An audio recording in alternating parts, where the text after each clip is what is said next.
9 Horrific Fates of King Henry VIII's Children. The greatest queen in English history lost her mother forever before she was even 3 years old, following a cold, unyielding decree from her own biological father. Yet, she was not the only royal child forced to bear the weight of such family tragedies. Her siblings also grew up carrying profound psychological scars. An older sister who would bear a historically infamous reputation, driven by the overwhelming agony of abandonment. A younger brother who sat upon the throne, yet was haunted by a whipping boy forced to endure every punishment in his stead.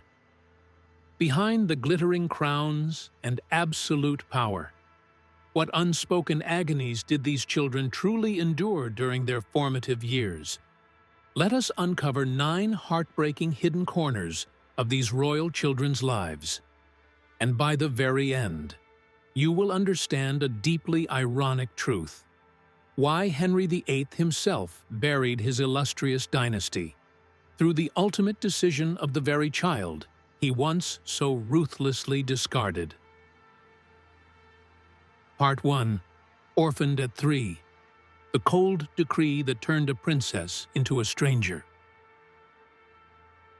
In the spring of 1536, the atmosphere within the English royal court was suffocatingly somber. The future Queen Elizabeth I was then merely a toddler.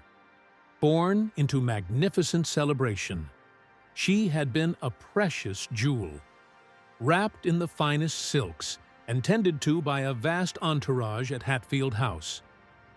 However, that peaceful childhood abruptly ended when the greatest tragedy of her life struck. The mother who bore her, Queen Anne Boleyn, was gone forever beneath an utterly ruthless verdict from the king.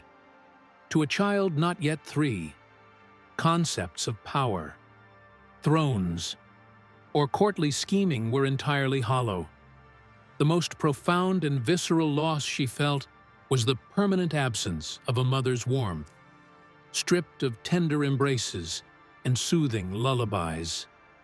Elizabeth's world suddenly plunged into a terrifying silence.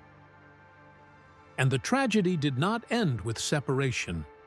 When a mother falls from grace, her child instantly becomes a blemish the crown wishes to erase. Following that ultimate catastrophe, King Henry VIII offered his little daughter no comfort, no sheltering embrace. On the contrary, the king's subsequent decrees sought to completely eradicate her existence from his legacy.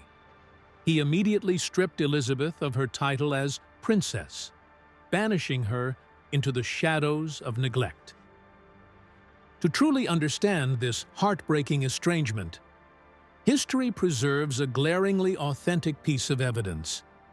Lady Margaret Bryan, the governess responsible for Elizabeth's care at the time, was forced to send desperate letters to the king's ministers.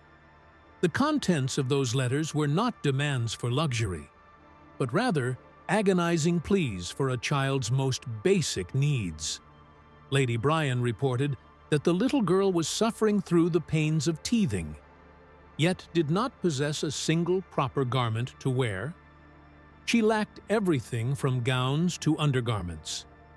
What little she had was outgrown or threadbare. As the royal household had entirely cut off her clothing allowance, a child carrying royal blood, living in vast, imposing stone manors, yet suffering from a lack of warm clothes in the biting English chill. That historical fragment reveals a piercing truth. When power and calculation overshadow a father's love, even a high-born princess can easily be turned into a stranger, an orphan whose name no one wishes to speak. This coldness forged within Elizabeth a quiet instinct for survival. From a carefree child, she was forced to shrink into herself, constantly observing the expressions of those around her to survive in an environment where someone could smile today, yet deliver an irreversible judgment tomorrow. The psychological scar of being stripped of her identity and love in her early years planted a profound caution in the future queen toward all human relationships. However, the alienation 3-year-old Elizabeth endured in the dark, however bitter, was nothing compared to the ultimate psychological torture the king personally inflicted upon his eldest daughter. Part 2. Forced to disown her mother. The humiliating sentence that broke Mary's pride. If Elizabeth's trauma began when she was too young to fully comprehend it, the tragedy that befell Mary's life struck exactly when she understood love, honor, and pride the most. Mary was once the dynasty's greatest pride.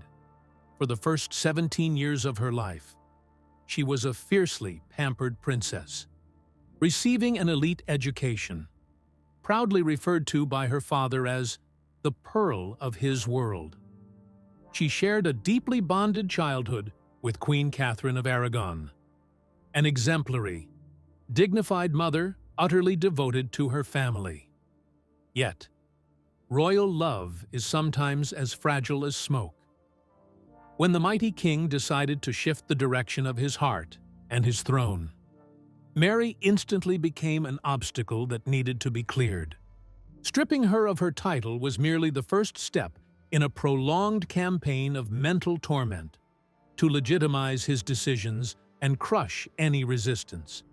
Henry VIII made a demand that crossed the absolute limits of filial piety. He forced Mary to pick up a pen and sign a document of absolute submission.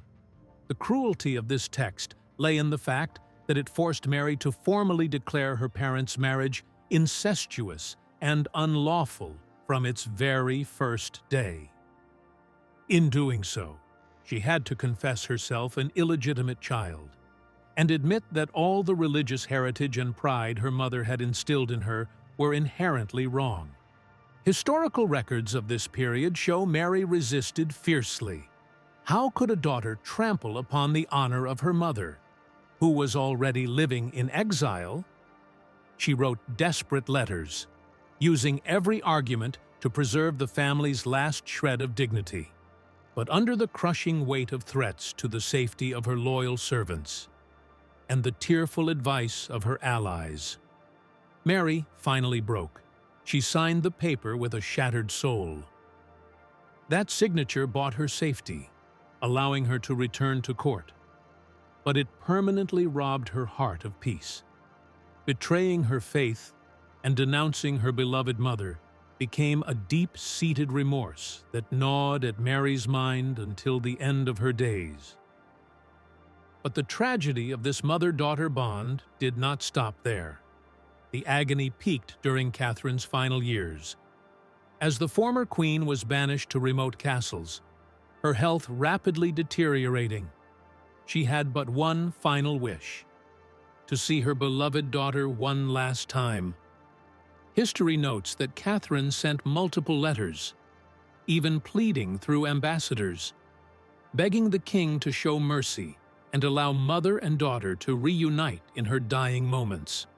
Yet, answering those pleas was only a chilling silence. The palace doors remained firmly shut. The king adamantly refused.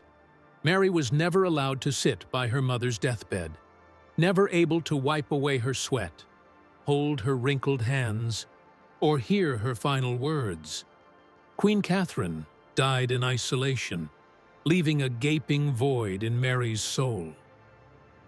Being robbed of the chance to say goodbye to the mother she loved above all else sowed a deep, festering wound in Mary's psyche, shaping the highly defensive and guarded personality she would later adopt.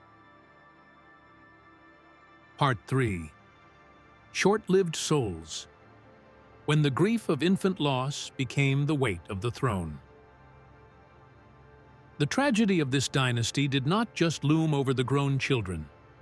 It cast a dark shadow over the tiny, fragile lives that barely saw the light of day.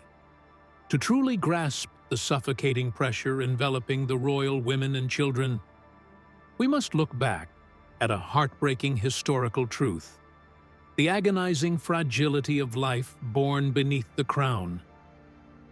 The English royal family of the era had access to the finest medical resources and care available.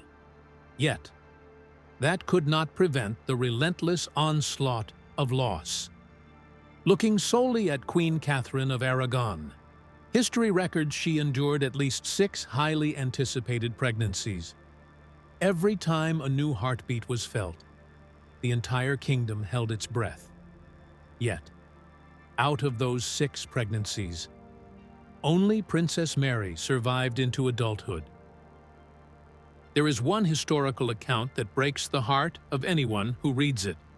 On New Year's Day, 1511, Queen Catherine gave birth to a robust baby boy named Henry, Duke of Cornwall. The kingdom erupted in joy. King Henry VIII was ecstatic, hosting magnificent jousting tournaments and lighting up the London sky to celebrate his heir.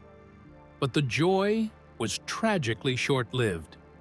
Just 52 days later, the precious boy quietly breathed his last.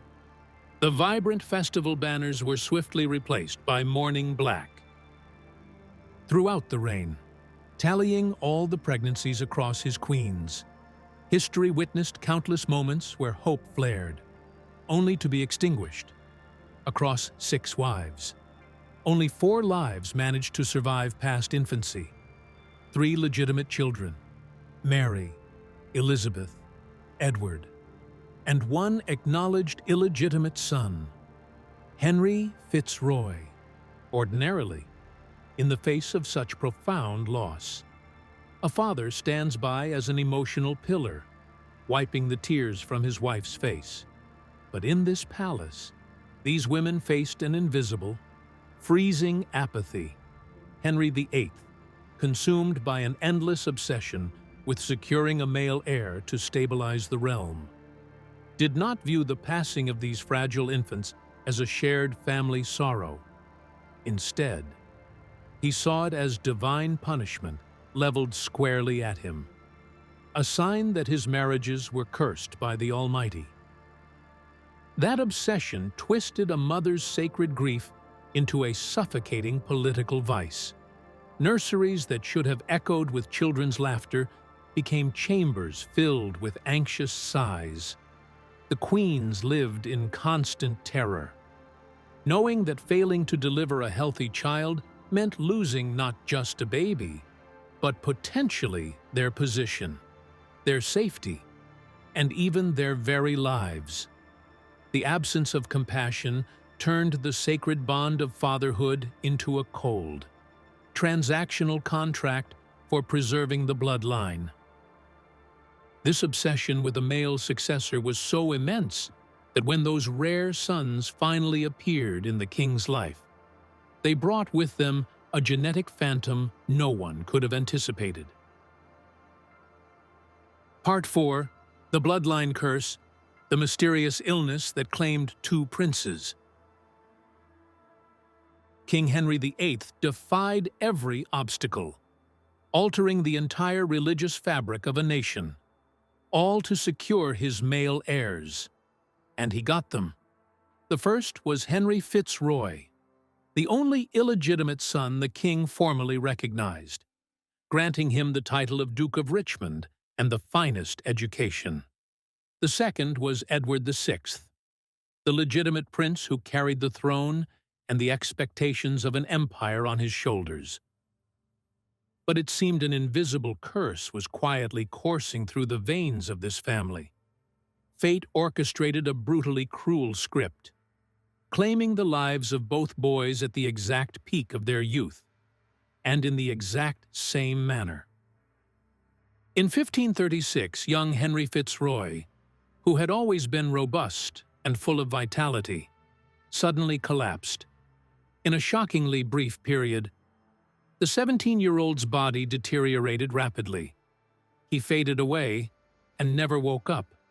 Years later, the young King Edward VI repeated that identical, tragic loop, from a growing, healthy boy. Edward began suffering from a persistent cough. His body wasted away at a terrifying pace, and he passed from this world at just 15 years old. To decode this cruel coincidence, modern medical researchers and historians have published startling findings in the prestigious New England Journal of Medicine. Upon reviewing the documented symptoms of young King Edward, they discovered that in 1552 he had contracted measles. This disease utterly devastated his already fragile immune system, paving the way for a catastrophic reactivation of tuberculosis. The tuberculosis progressed at a blinding speed, draining the young king of his life force tragically.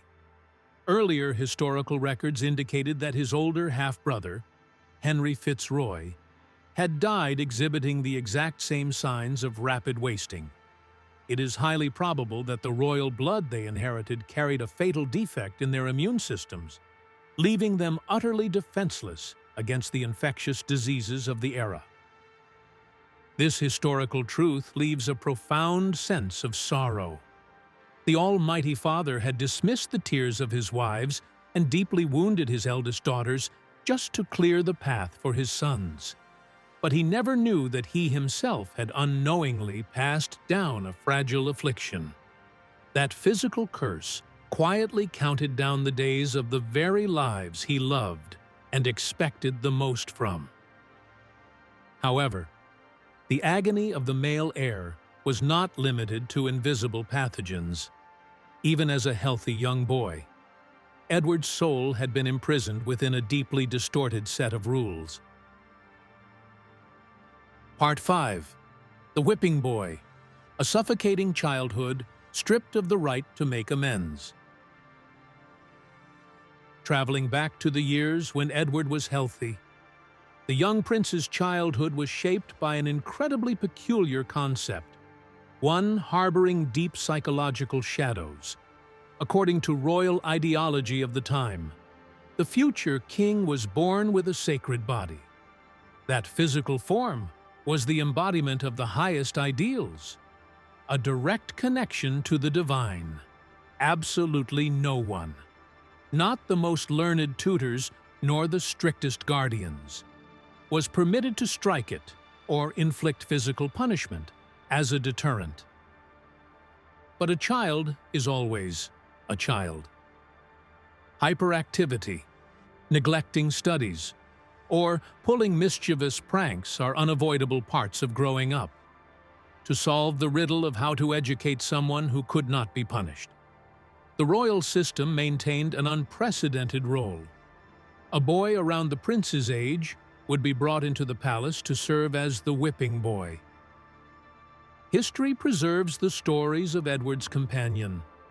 The rules dictated clearly that whenever the prince misbehaved, whether failing to memorize a Latin verse, playing too long, or acting inappropriately, his companion would be the one to step forward and endure the entirety of the physical punishment in the future king's place.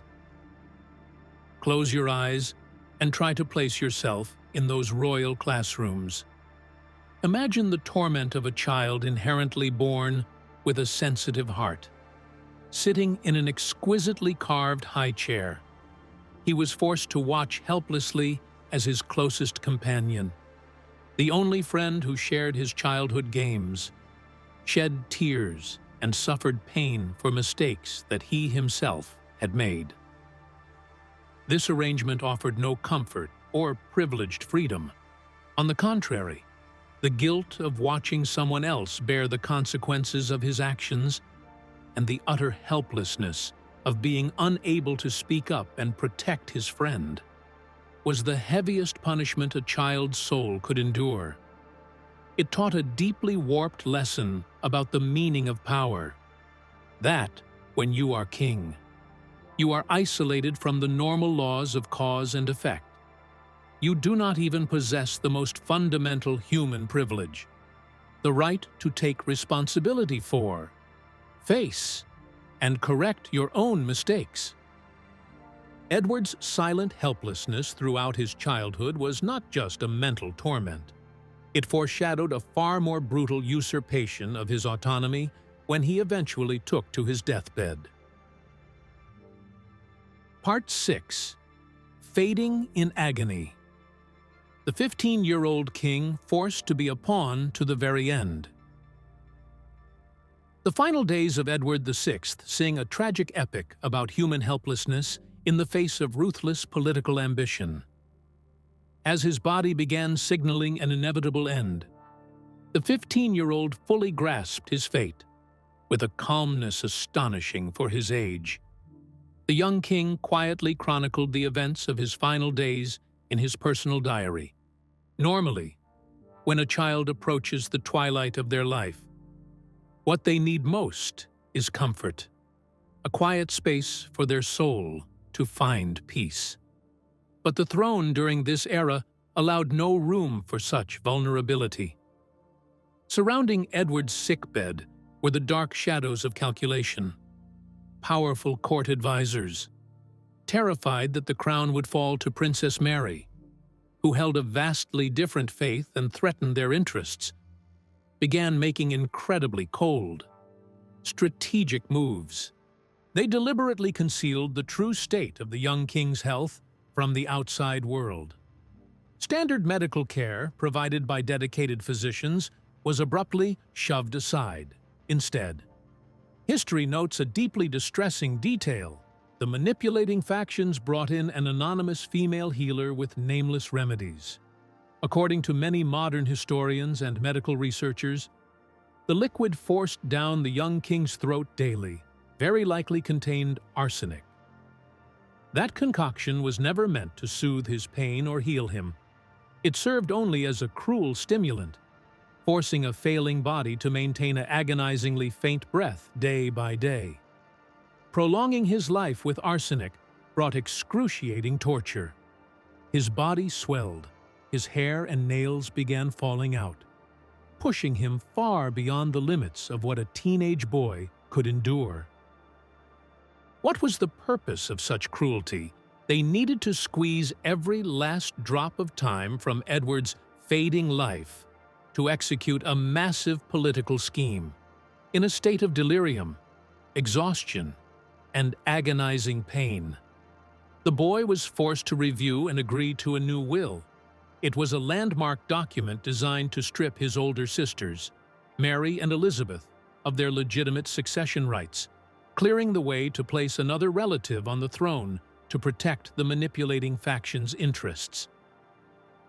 Down to his absolute final moments, Edward was never allowed to be a normal human being with the right to close his eyes in peace. He was merely a pawn, his value entirely wrung out on the chessboard of power. That sudden, suffocating death was the final punctuation mark on a life that had never truly tasted freedom. The young king departed, leaving behind a massive power vacuum and delivering the throne into the hands of his profoundly traumatized older sister. Before we step into the tear-soaked reign of Queen Mary, if you feel a sense of empathy for the haunting corners of history we just uncovered, take a few seconds to hit the subscribe button. Your support, a share, or a small comment is the great motivation that helps us continue bringing you historical stories rich in human value. Part 7. Desire in Delusion. The Phantom Pregnancies of a Lonely Queen. Following her brother's passing, Mary I navigated countless storms to officially ascend the throne. When discussing her reign, historical texts often use heavy words to judge her harsh decrees in defending her faith.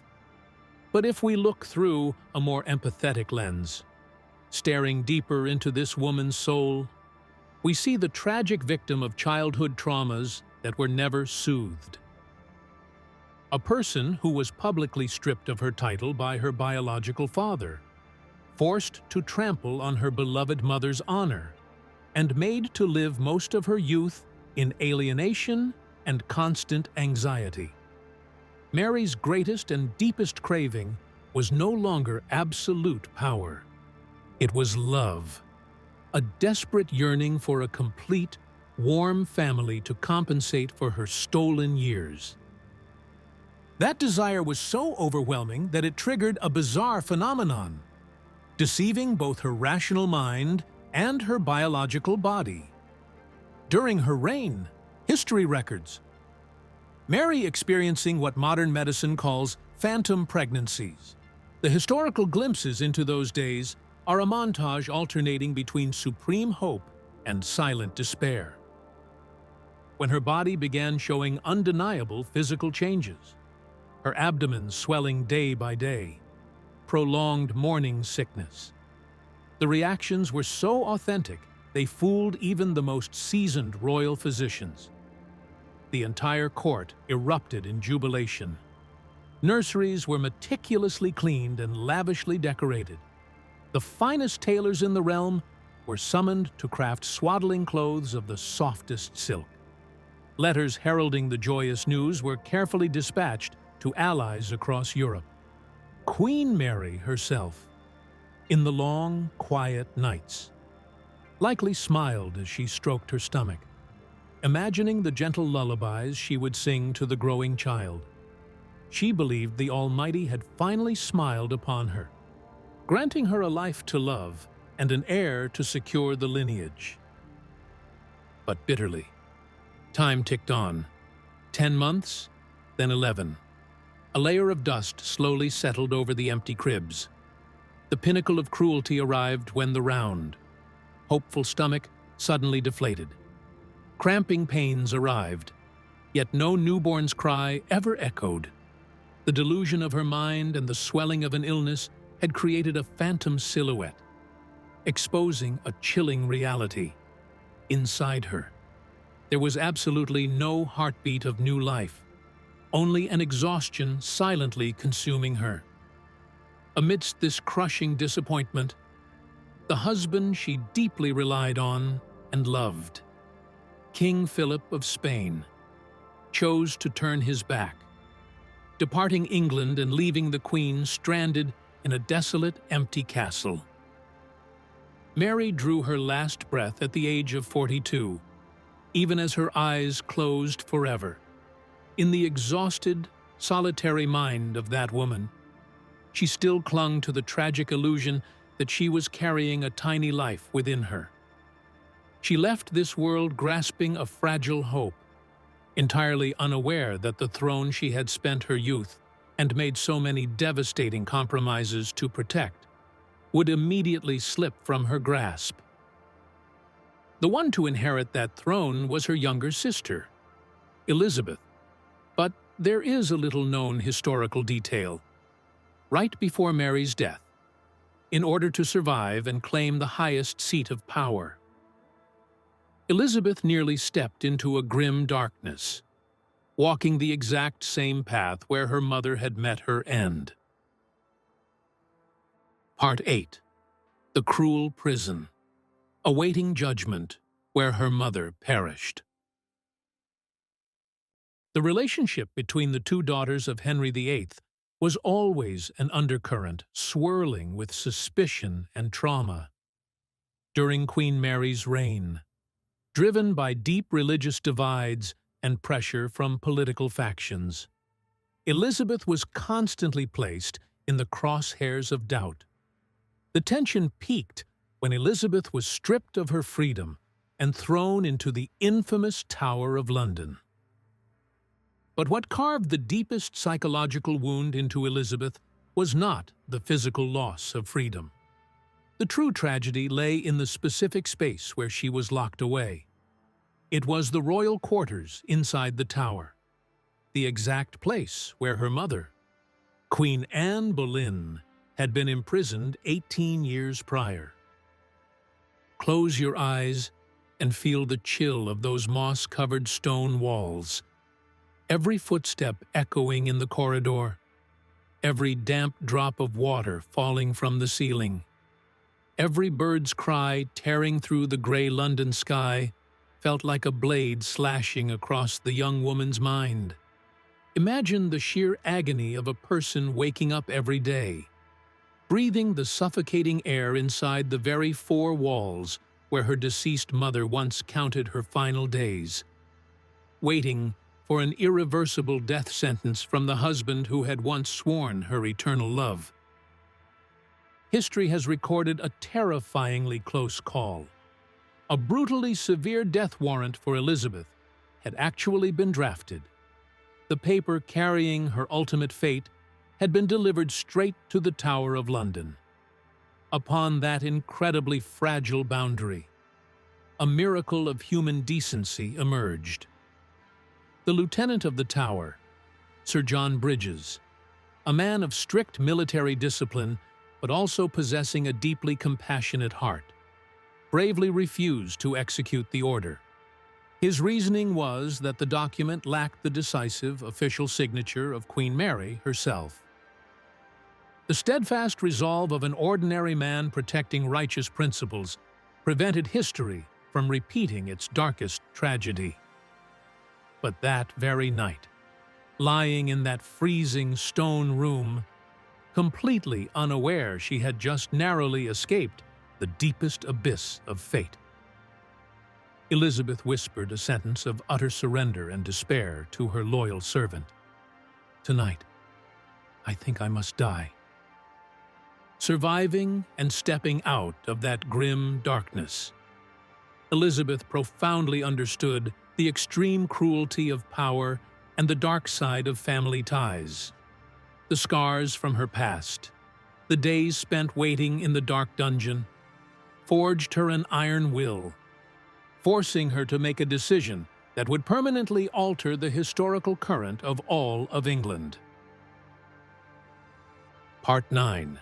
Choosing isolation on the throne.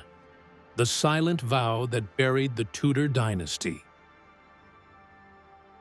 When the storms finally passed, Elizabeth I ascended the throne, carrying the expectations of an entire nation. And truly, she did not disappoint history.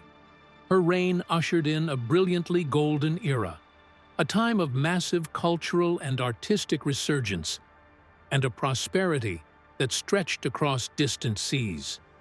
Yet, behind the blinding aura of a magnificent queen, behind her authoritative smiles to the public, she remained a person carrying deep, unerasable wounds. Throughout her glorious reign, Elizabeth constantly faced an immense, invisible pressure from the court, the pressure to marry and produce an heir. However, she adamantly rejected every proposal, from powerful neighboring monarchs to dashing earls in her own court. Why would a woman holding everything in the palms of her hands choose to turn her back on the bonds of a family? The answer lay deep within the bleeding wounds of her childhood. How could Elizabeth easily give her trust when she had witnessed with her own eyes the tragic end of her mother, the agonizing delusions of her older sister, and her own utter helplessness in a dark prison cell? To Elizabeth, marriage was not a safe harbor. Throughout her youth, she had seen that every woman who stepped into her father's life met a disastrous end. To her, the bond called marriage equated to handing control of her life over to someone else. It carried the risk of betrayal, the stripping of her authority, and even the loss of the freedom she had paid for in blood and tears. Those unhealed wounds were the deepest, most guarded reasons why she chose the title of the Virgin Queen. She would rather embrace the cold isolation at the pinnacle of power, refusing to compromise, refusing to place her crown and her life into the hands of any man. That decision acted as a shield protecting her independence, keeping her country safe from foreign manipulation. But through that very decision, Elizabeth I simultaneously delivered the final verdict on her family's legacy. Her refusal to bear an heir was a silent death sentence. It was an incredibly lucid, immensely proud choice, yet one steeped in sacrifice and bitterness. That decision quietly buried the Tudor dynasty. The dynasty her father, King Henry VIII, had spent his entire life building through ruthless ambition, paid for with countless tears, severed ties, and the tragedies of his own loved ones. Every desperate attempt by the father to ensure his bloodline was ultimately, permanently shut down by the daughter he had once so callously discarded. That illustrious dynasty officially faded into the past, leaving behind a profound silence for future generations to ponder. The Tudor dynasty did not end with earth-shattering upheavals or catastrophic defeats on the battlefield. It sank into the silence of shattered souls. Henry VIII had once shaken all of Europe, challenged faith itself, and trampled over countless lives just to build an eternal empire. Yet, the ultimate irony of history is that the final legacy he left behind was not a flourishing bloodline, but three profoundly scarred monarchs. One by one, they carried their unspoken agonies into airless graves. In the end, the pinnacle of glory, magnificent palaces, and glittering crowns could never fill the void inside children entirely stripped of their family's love. The collapse of the most powerful house, it turns out, began the very moment a father's love was offered up as collateral for the throne. Closing this heartbreaking journey, out of the 9 tragedies we just recounted, whose fate do you find the most haunting and sorrowful? Leave your thoughts in the comments section below. And do not forget to subscribe to the channel so we can continue uncovering the hidden corners of history in our next videos. Goodbye, and see you next time.